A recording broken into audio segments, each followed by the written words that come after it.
اما بعد اعوذ باللہ من الشیطان الرجیم بسم اللہ الرحمن الرحیم۔ سیدھی طرف زیادہ ثواب ہے۔ جماعت کا بیان چل رہا تھا، کل پرسوں آپ حضرات نے یہ سنا تھا کہ بچے اگر سمجھدار ہوں اتنے، اگرچہ وہ نابالغ ہیں، تو جماعت میں اگر وہ شریک ہو گئے ہیں کہ مسائل سے واقف ہیں تو ان کو جماعت سے باہر نہیں کیا جا سکتا، سب سے باہر نہیں کیا جا سکتا۔ ہاں، جماعت کھڑی ہونے سے پہلے اگر وہ بچے شامل ہیں تو انہیں ایک طرف کنارے کیا جا سکتا ہے، لیکن اگر وہ نیت باندھ چکے ہیں، جماعت میں شریک ہیں، تو ایسا سمجھدار بچہ جو مسائل شرعیہ سے واقفیت رکھتا ہو، اگرچہ وہ نابالغ ہے، تو اسے جو ہے سب سے جدا نہیں کیا جا سکتا۔ آج سیدھی طرف امام کے داہنی جانب کا کیا ثواب ہے اور بائیں جانب کا کیا ثواب ہے۔ امام کا بیچ میں ہونا سنت ہے، صف میں دونوں طرف لوگ برابر ہوں، تو اب آنے والے صف کی سیدھی جانب آ کر شامل ہوں، کیونکہ اس میں زیادہ ثواب ہے۔ چنانچہ حضرت سیدتنا ام المومنین عائشہ صدیقہ عفیفہ رضی اللہ تعالی عنہا سے روایت ہے، تاجدار مدینہ سرور قلب سینہ صلی اللہ تعالی علیہ وسلم نے ارشاد فرمایا، اللہ اور اس کے فرشتے سیدھی صف کی سیدھی جانب والوں پر رحمت بھیجتے ہیں۔ شارح بخاری علامہ بدر الدین عینی رحمۃ اللہ تعالی علیہ فرماتے ہیں، سیدھی طرف رحمت والوں پر رحمت بھیجنے کا سبب یہ ہے کہ سیدھی طرف کو بائیں یعنی لیفٹ طرف پر ہر چیز میں فضیلت حاصل ہے۔ حضرت علامہ مفتی احمد یار خان نعیمی رحمۃ اللہ تعالی علیہ حدیث پاک کے تحت لکھتے ہیں، سرما لگانا، ناخن و بغل کے بال لینا، حجامت و مونچھیں کٹوانا، مسجد میں آنا اور مسواک کرنا وغیرہ سب میں سنت یہ ہے کہ داہنے یعنی سیدھے ہاتھ یا داہنی یعنی سیدھی جانب سے ابتدا یعنی شروعات کریں، کیونکہ نیکیاں لکھنے والا فرشتہ داہنی طرف رہتا ہے، اس کی وجہ سے یہ سمت افضل ہے، حتیٰ کہ داہنا یعنی سیدھی طرف والا پڑوسی بائیں یعنی الٹی طرف والے پڑوسی سے زیادہ مستحق سلوک ہے۔ اللہ اکبر۔ صحابی ابن صحابی حضرت سیدنا عبداللہ ابن عباس رضی اللہ تعالی عنہ سے روایت ہے، تاجدار مدینہ صلی اللہ تعالی علیہ وسلم فرماتے ہیں، جو مسجد کی بائیں یعنی لیفٹ جانب کو اس لیے آباد کرے کہ ادھر یعنی دوسری جانب لوگ کم ہیں تو اسے دونا ثواب ہے۔ علامہ عبدالرؤف منافی رحمۃ اللہ تعالی علیہ حدیث پاک کے تحت فرماتے ہیں، جب رسول اکرم نور مجسم صلی اللہ تعالی علیہ وسلم نے صفوں کی دائیں یعنی سیدھی جانب کی فضیلت بیان فرمائی تو لوگوں نے بائیں جانب کو چھوڑ دیا۔ آپ صلی اللہ علیہ وسلم سے یہ بات عرض کی گئی تو آپ صلی اللہ علیہ وسلم نے ایسی حالت میں بائیں جانب والوں کو دائیں جانب والوں سے دگنا اجر عطا فرما دیا، البتہ بائیں جانب والوں کے لیے دگنا اجر اسی حالت کے ساتھ خاص ہے جب بائیں جانب چھوڑ دی جائے۔ سمجھ میں آیا؟ سیدھی طرف سرور کائنات نور مجسم صلی اللہ تعالی علیہ وسلم کو تیامن بہت پسند ہے، یعنی ہر نیک کام، ہر بھلائی کا کام سیدھی جانب سے اس کی ابتدا کرنا، یہ سنت ہے۔ سیدھی جانب سے اس کی ابتدا کرنا یہ سنت ہے۔ اسی کے تعلق سے یہاں فرمایا گیا کہ امام بالکل صف کے بیچوں بیچ ہو اور داہنی جانب امام کے صف میں کھڑے ہونے پر فضیلت زیادہ ہے۔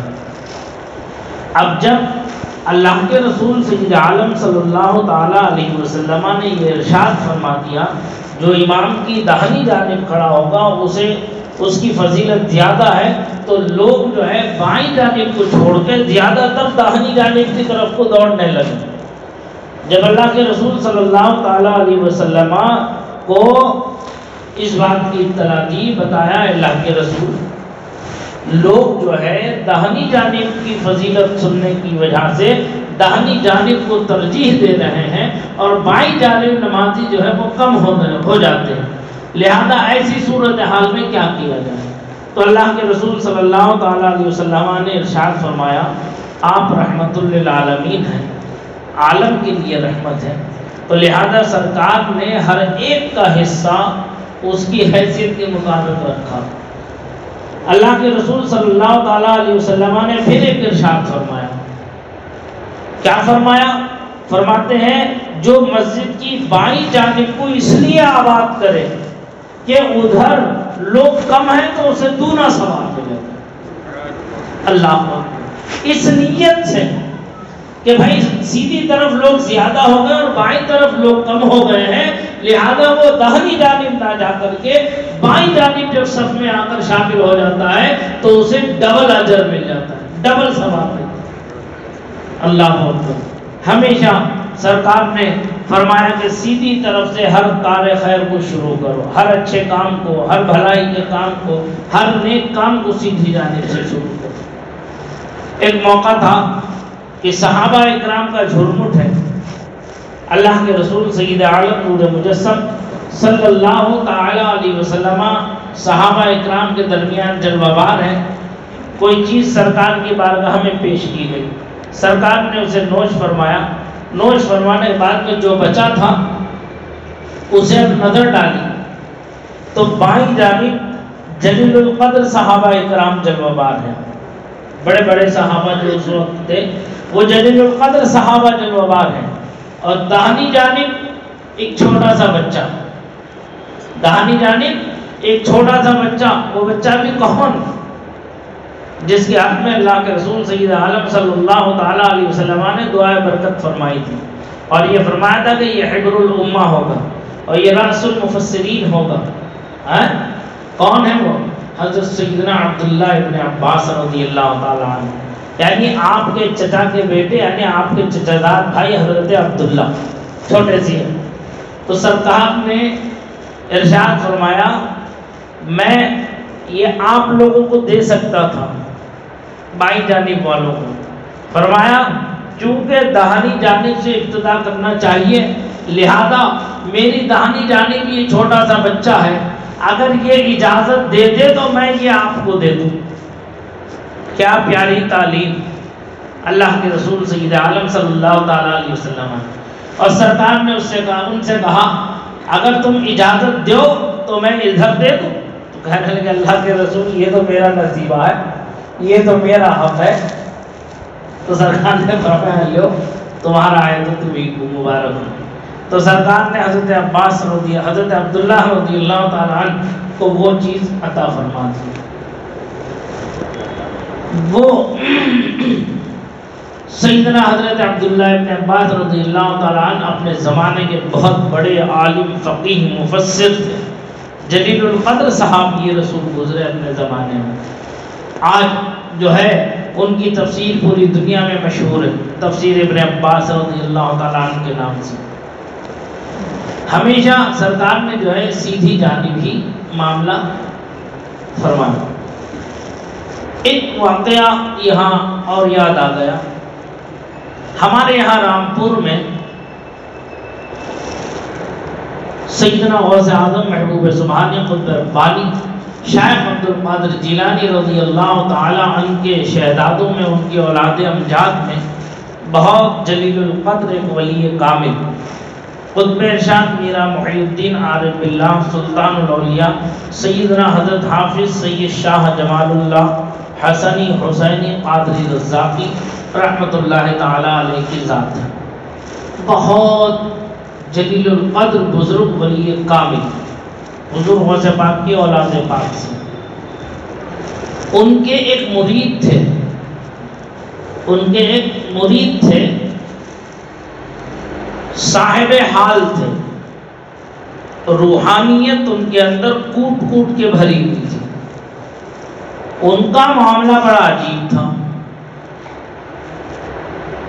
جس محلے میں لوگ بے نمازی ہوتے تھے، جس محلے میں لوگ بدعمل ہوتے تھے، عملی کمزوریاں ہو جاتی تھی، برائیوں سے باز نہیں آتے تھے، تو وہاں کے چند بزرگ جو تھے ان کو حافظ شاہ جمال اللہ رحمۃ اللہ تعالیٰ علیہ کے مرید کو نماز پڑھوانے کے لیے اپنی مسجد لے کے آیا کرتے تھے، تاکہ وہ نماز پڑھائیں اور توجہ خاص ڈال دیں نمازیوں پر، تاکہ ان کے دل کی کیفیت بدل جائے، ان کی حالت میں تبدیلی پیدا ہو جائے۔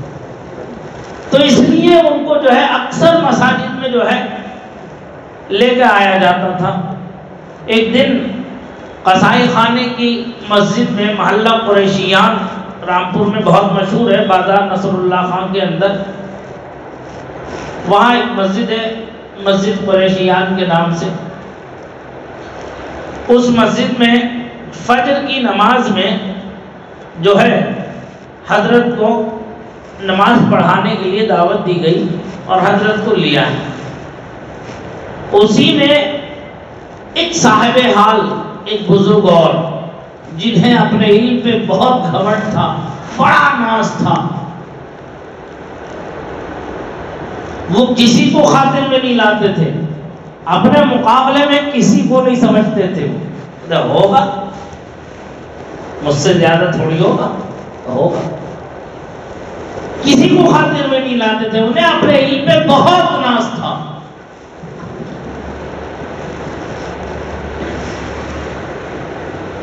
وہ بھی اس مسجد میں فجر کی نماز میں جماعت میں شریک ہوئے۔ اب جب انہوں نے نماز پڑھائی اور نماز پڑھانے کے بعد جب قائد آخیرہ میں بیٹھے، قائد آخیرہ میں بیٹھ کر جب داہنا سلام پھرا، السلام علیکم ورحمۃ اللہ، تو داہنی جانب جتنے نمازی تھے وہ مچھلی بے آب کی طرح لوٹنے لگے، تڑپنے لگے، ان کے دل کی کیفیت بدل گئی، عجیب ایک سما پیدا ہو گیا۔ اور جیسے بایاں سلام پھیرا، السلام علیکم ورحمۃ اللہ، تو بائیں جانب کے نمازیوں کی کیفیت الگ ہو گئی اور ان کی کیفیت جداگانہ ہو گئی۔ وہ جو جنہیں اپنے علم پہ ناز تھا، وہ سوچنے لگے یہ کون شخص ہے جس کے سلام پھیرتے ہی دلوں کی دنیا بدل گئی۔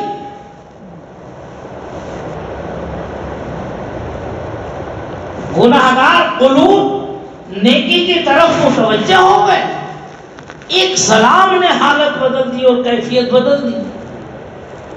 سلام پھیرنے بعد دعا ہوئی، دعا کے بعد اس بزرگ نے پوچھا یہ کون شخص ہے، یہ کون صاحب ہے؟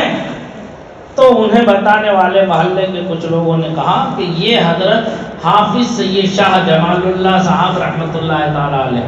اب اس زمانے میں حضرت حافظ شاہ جمال اللہ کے یہ مرید خاص ہیں، لہذا ان کی یہ کیفیت ہے کہ جس علاقے میں جاتے ہیں دلوں کی دنیا بدل جاتی ہے، اسی لیے انہیں لوگ اپنی مساجد میں بطور جو ہے تبرک ان کو یاد کیا جاتا ہے، اور یہ جب نماز پڑھاتے ہیں تو لوگوں کی دل کی کیفیت میں ایک عجیب سا سما پیدا ہونے لگ جاتا ہے۔ اب وہ گناہوں سے باز آ کر کے وہ نیکیوں کی طرف متوجہ ہو جاتے ہیں۔ جب بھی کسی محلے میں یہ چیز زیادہ کثرت سے ہونے لگتی ہے تو اہل محلہ میں کے چند بزرگ جو ہیں وہ ان کو دعوت دے دیتے ہیں، بلا لیتے ہیں اور نماز پڑھوا لیتے ہیں۔ ان کے جسم کا رونگٹا ذاکر تھا۔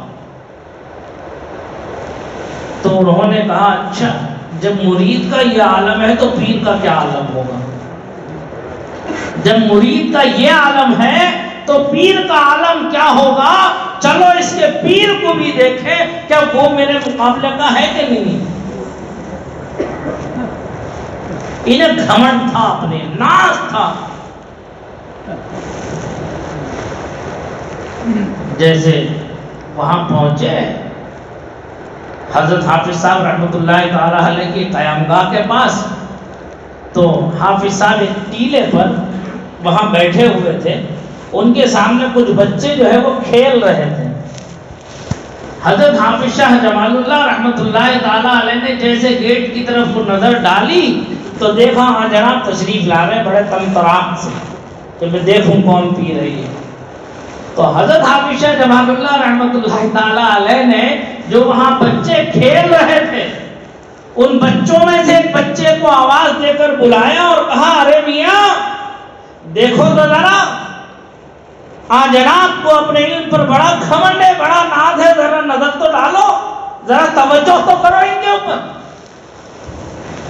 اس بچے سے توجہ کروا دی حضرت حافظ شاہ جمال اللہ رحمۃ اللہ تعالی علیہ نے. وہ بچے کی توجہ ایسی ہوئی کہ وہ مچھلی بے آب کی طرح وہی تڑپنے لگے اور تڑپتے تڑپتے قدموں سے آ کے لپٹ گئے کہ حضور مجھے معاف فرمائے, مجھے معاف فرمائے اور اپنی غلامی میں قبول فرما لیں, اپنی غلامی میں قبول فرما لیں. تو سارا علم جو ہے دھرا کا دھرا رہ گیا. یہ بزرگوں کی خاص توجہات, یہ خاص توجہات. اب حافظ صاحب رحمۃ اللہ تعالی علیہ نے انہیں اپنے دامن کرم میں لے لیا, اپنے سے وابستہ کر کے پھر ان کی تعلیم و تربیت کی طرف خاص توجہ فرمائی, خاص توجہ فرمائی. ایسی توجہ فرمائی کہ ان کو ایسے ایسے چلے کروائے اور مقام اعلیٰ کی طرف ان کی رہنمائی فرما دی. یہ جو ہے صرف توجہ کی بات ہے. بات کہاں سے کہاں نکلی اور کہاں کو پہنچ گئی. نماز کی صف کی بات چل رہی تھی نا, صف کی بات میں کہاں سے کہاں کو پہنچ گئے ہم لوگ. میں کوشش یہ کرتا ہوں کہ ذہن کے قریب باتیں رہیں اور وہ ذہن میں بیٹھی رہیں. یہ حضرت حافظ شاہ جمال اللہ رحمۃ اللہ تعالی علیہ کا خاصہ تھا. اور ان کی خصوصیات میں سے خصوصیات یہ بھی تھی کہ وہ ان سے جو بھی مرید ہوتا تھا اسے کم سے کم تیسرے دن, جو خاص اہم ہوتا تھا اسے تیسرے دن اور زیادہ سے زیادہ 26ویں دن حضور سید عالم نور مجسم صلی اللہ تعالی علیہ وسلم کی زیارت سے مشرف کرا دیتے.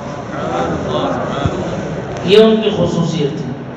جب دہلی کی جامع مسجد, جو آج جامع مسجد ہے دہلی کی, کبھی آپ وہاں جائیں دہلی تو جو اس کا جو حوض ہے اس حوض کے کنارے پر ایک جگہ سربند کر کے اسے جال لگا کے بند کر دیا اور وہیں سنگ مرمر پر ایک عبارت لکھی ہوئی ہے. شاہجہاں عادل شاہ ثانی کا زمانہ تھا. اس زمانے میں حضرت وہاں دہلی تشریف فرما رہتے تھے.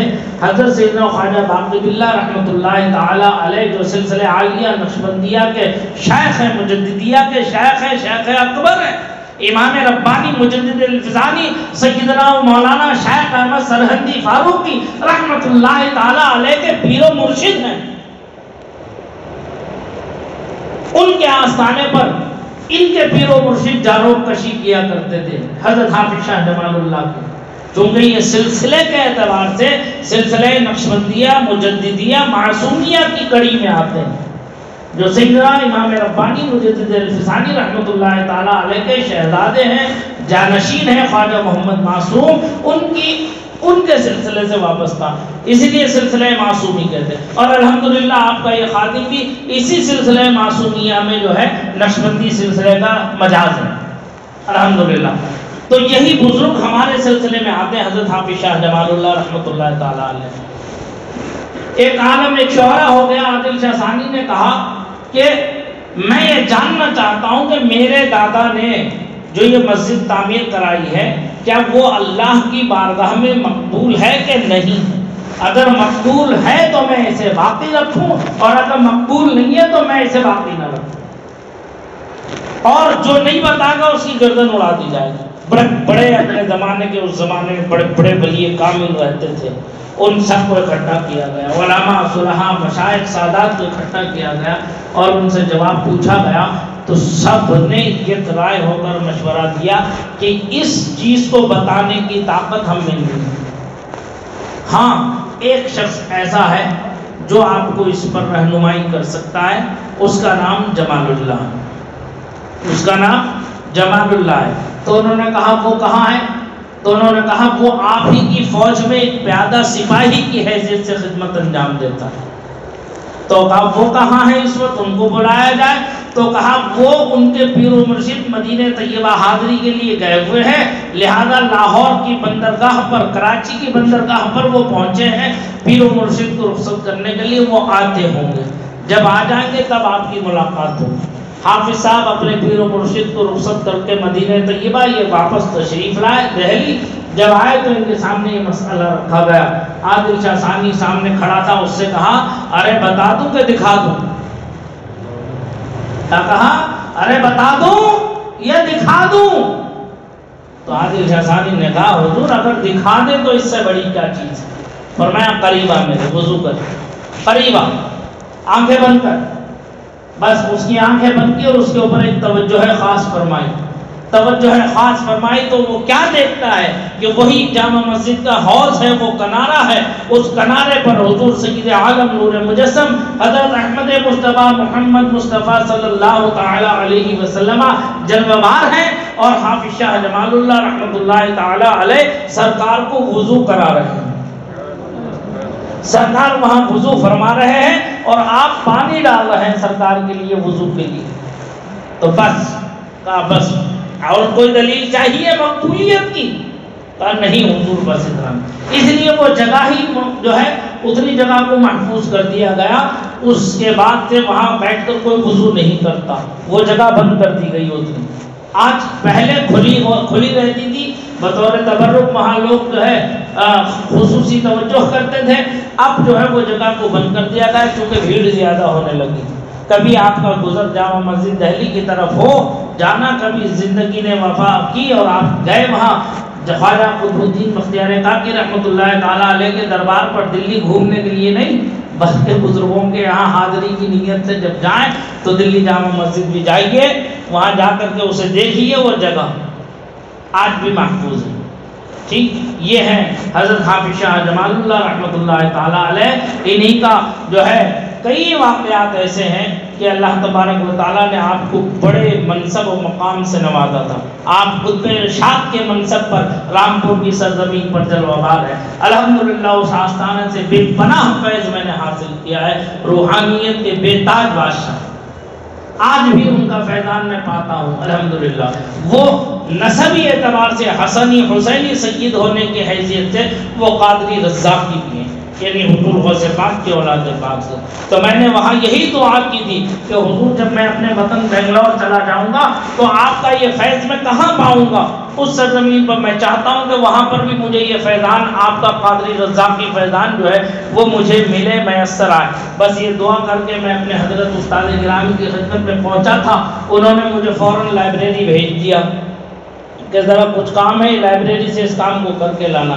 جیسے وہاں جا کے بیٹھ کر کیٹلاگ میں نے کھولا تو کرناٹکا کی سرزمین پر ایک عظیم شان جلیل القدر بزرگ جس کی سوانح حیات مجھے ملی وہ حسنی حسینی قادری رزاقی تھے۔ جیسے میں نے کھولا تو ان کے سوانح سامنے آ گئے اور میں نے اٹھا کے پڑھا تو میرا دل باغ باغ ہو گیا۔ یعنی جو نسب حضرت حافظ شاہ جمال اللہ رحمۃ اللہ تعالی علیہ کا ہے وہی نسب سیدنا حضرت مولانا الحاج شاہ مفتی سید شاہ محمد عبد القدوس قاضی بنگلور رحمۃ اللہ تعالی علیہ کا ہے۔ یہ بھی حسنی حسینی قادری رزاقی ہیں اور حضرت حافظ شاہ جمال اللہ بھی حسنی حسینی قادری رزاقی ہیں۔ اس نسبت سے میری دل کی کیفیت ادھر کو بڑھی، جیسے ادھر کیفیت بڑھی تو میں یہاں بنگلور آ کر کے حضرت کی بارگاہ میں حاضری دیا اور وہاں دعا کیا کہ اللہ تعالیٰ جو ہے اس کڑی کو تو ملاقات کرا دی، اب میں یہ چاہتا ہوں کہ بریلی شریف سے بھی کوئی کڑی ایسی یہاں بنگلور کی جڑ جائے کہ تاکہ میرا روحانی رشتہ بنگلور وہ بریلی سے ہے، میں بیعت حضور تاج الشریعہ سے ہوں اور تعلیم حضرت مفتی سید شاہد میاں علیہ رحمۃ رضوان سے حاصل کیا، تو رامپور اور بریلی کا دونوں کا سنگم اور مین بنگلور سے ملاقات ہو جائے تو پتہ چلا جب حضرت کی سوانح پڑھی تو ان کا تعلق اعلیٰ حضرت امام اہل سنت سے بھی ہے اور ان کا تعلق علماء رامپور سے بھی ہے۔ علماء رامپور میں حضرت مفتی شاہ سلامت اللہ مجددی رامپوری رحمۃ اللہ تعالی علیہ جو ہے وہ بنگلور تشریف لائے تھے سن 1886 سے 1888 88 تک انہی کے مدرسہ جامع العلوم قدوسیہ جو ہے کہ معسکر کے اندر انہوں نے 2 سال تعلیم و تربیت دی ہے، یہاں طلباء کو تیار کیا ہے، یہاں کی سنیت میں نمایاں کردار ادا کیا، تو میری خوشی کی انتہا نہ رہی۔ میں نے اسی وقت اِیصال ثواب کر کے ان تمام بزرگوں کی بارگاہ میں نے جو ہے شکریہ ادا کیا۔ ایسا یہ ہوتا ہے سلسلہ، توجہ کی بات ہے۔ دل کے آئینے میں ہے تصویر یار، جب ذرا گردن جھکائی دیکھ لی، مرید ہو جانا کمال کی بات نہیں ہے۔ اس کا دامن پکڑ لیا، اس کا دامن پکڑ لیا،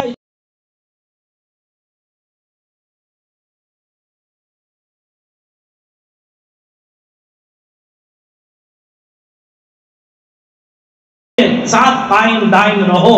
جو سنی صحیح العقیدہ ہے کسی سلسلے سے وابستہ ہو، اگرچہ وہ قادری ہو، نقشبندی ہو، چشتی ہو، سہروردی ہو، کوئی بھی سلسلے سے وابستہ ہو، وہ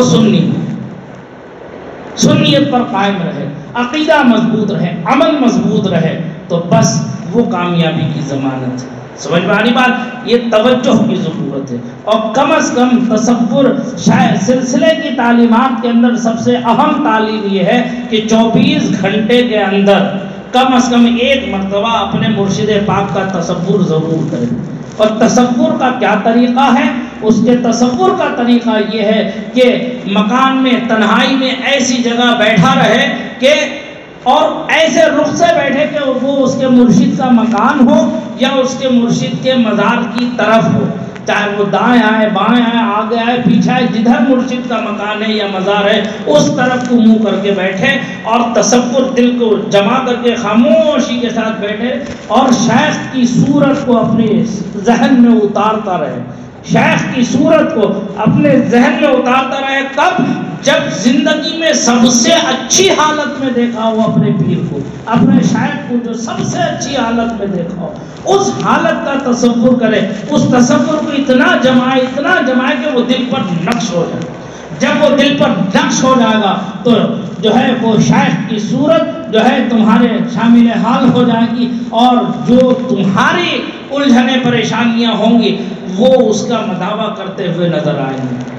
لیکن سلسلہ متصل ہونا چاہیے سرکار تک، سلسلے کے اندر کوئی بدعقیدگی داخل نہیں ہونا چاہیے، کہیں کوئی سلسلے کے اندر کوئی کسی طرح کی کوئی رکاوٹ نہیں ہونا چاہیے، سلسلہ سرکار تک متصل صحیح کڑی کڑی ہونا چاہیے۔ سمجھ میں کوئی سلسلہ ہو، اس سے بحث نہیں ہے۔ میں قادری ہوں تو نقشبندی نہیں نا، نقشبندی بھی ہمارا ہے، قادری بھی ہمارا ہے، چشتی بھی ہمارا ہے، سہروردی بھی ہمارا ہے، سب ہمارے ہیں، یہ سب ہمارے اسلاف ہیں، ہمارے بزرگ نہیں۔ سمجھ میں آنی بات؟ تصور شیخ جب جم جائے گا تو پھر کسی چیز کی ایسی حاجت نہیں ہوگی۔ جب بھی الجھن پریشانی آئی تھوڑی سی توجہ کی اور اللہ کی بارگاہ میں اپنے پیر و مرشد کا وسیلہ دیا اور اللہ کی بارگاہ میں دعا کیا، دل کے آئینے میں ہے تصویر یاد، جب ذرا گردن جھکائی دیکھ لی، بس۔ تو یہ چیز 24 گھنٹے میں 1 مرتبہ سونے سے پہلے کم از کم تصور شیخ یہ ضروری ہے۔ سلسلے کی تعلیمات میں اولین تعلیم ہے، اولین تعلیم ہے۔ دیکھیے اتفاق کی بات ہے کہ میں نے کوئی سوچ کے بھی نہیں بیٹھا تھا کہ تصوف پر بھی کوئی گفتگو کرنی، جبکہ ہمارے ظہیر الدین بابا نے مجھ سے کہا تھا حضرت اس پر بھی کچھ ہونا چاہیے کبھی۔ میں نے کہا کسی وقت زندگی نے ساتھ دیا تو بولوں گا، لیکن اتفاق کی بات کے زبان پر بات آ گئی۔ یہ اچھی بات ہے، کوئی آپ کے ذہن میں کوئی چیز آئے تو وہ ہم تک پہنچا دیجیے، تاکہ ہمارے ذہن میں پڑی ہوئی بات کہیں نہ کہیں کام آئے، کہیں نہ کہیں موضوع سخن بن جائے گی۔ تو اس سے صرف آپ کو یا مجھے فائدہ نہیں ہوگا، بلکہ جتنی عوام الناس بیٹھے گی اس سب کو اس کا فائدہ پہنچے گا۔ جتنا ثواب یہاں سب کو ملے گا وہ ظہیر الدین بابا کو بھی ملے گا آج، کیونکہ تصور کی طرح تعلق سے انہوں نے مجھے صرف ایک شوشہ دیا تھا کہ کچھ کہہ دیجیے گا کبھی، تو انشاءاللہ وہ بات ہوگی۔ اللہ تعالیٰ مجھے آپ سب کو اعمال صالحہ، اخلاق حسنہ، نیک نیتی، سود و گزار، عشق و محبت اپنے کرم خاص سے عطا فرمائے۔ یہ جو ہے نماز کی برکت ہے۔ ہمارے ان تمام اسلاف میں کبھی انہوں نے ارے فرض تو فرض، نفل نہیں چھوڑا ان لوگوں نے۔ آج سمجھ میں؟ نفل کی حفاظت سختی کے ساتھ کی تو فرض کی حفاظت اعلیٰ درجے کی ہوتی تھی۔ انشاءاللہ کبھی کسی اور موقع پر کبھی کبھی تصوف پر بھی گفتگو ہو جایا کرے گی، تاکہ دل کے جو زنگ ہے وہ بھی چھٹتے چلے جائیں، اور سلسلے سے جو وابستہ کڑیاں ہیں کبھی میں انشاءاللہ زندگی مال خیر رہی ہر سلسلے پر کچھ نہ کچھ ضرور کہوں گا۔ یہ آج جو گفتگو کی تھی یہ قادری بھی تھی اور نقشبندیت بھی تھی، اس کے اندر دونوں کا سنگم تھا۔ حضرت حافظ شاہ جمال اللہ رحمۃ اللہ تعالیٰ علیہ نقشبندی سلسلے کے اعتبار سے اور نسب کے اعتبار سے قادری تھی۔ الحمدللہ میں نقشبندی مجددی معصومی جمالی سلسلے کا مجاز ہوں، اسی بزرگ کے سلسلے سے الحمدللہ مجھے اجازت ہے۔ ہمارا یہ سلسلہ نقشبندیہ معصومیہ کہلاتا ہے، سمجھ میں آئی بات؟ اور قادریت میں حضور تاج الشریعہ کی نسبت سے قادری رزاقی ہوں، اعلیٰ حضرت کا جو سلسلہ ہے وہ قادری رزاقی سلسلہ ہے، سمجھ میں آئی بات؟ تو ایک دوسرے کی کڑیاں ایک دوسرے کے اندر ملی ہوئی ہیں الحمدللہ۔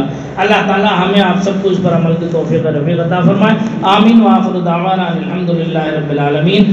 اللہم ربنا تقبل منا انک انت السمیع العلیم وتب علینا انک انت التواب الرحیم۔ اللہم ربنا اغفر لی ولوالدی وللمؤمنین یوم یقوم الحساب۔ اللہم ربنا حفظنا من کل بلاء الدنیا وعذاب الآخرہ۔ قال اللہ تبارک وتعالی فی شان عظمت حبیبہ الکریم ان اللہ وملائکتہ یصلون علی النبی یا ایھا الذین آمنوا صلوا علیہ وسلموا تسلیما۔ اللہم صل علی سیدنا مولانا محمد معدن الجود والکرم وآلہ وصحبہ وبارک وسلم صلاۃ وسلاما علیک یا رسول اللہ صلی اللہ تعالی علیہ وسلم۔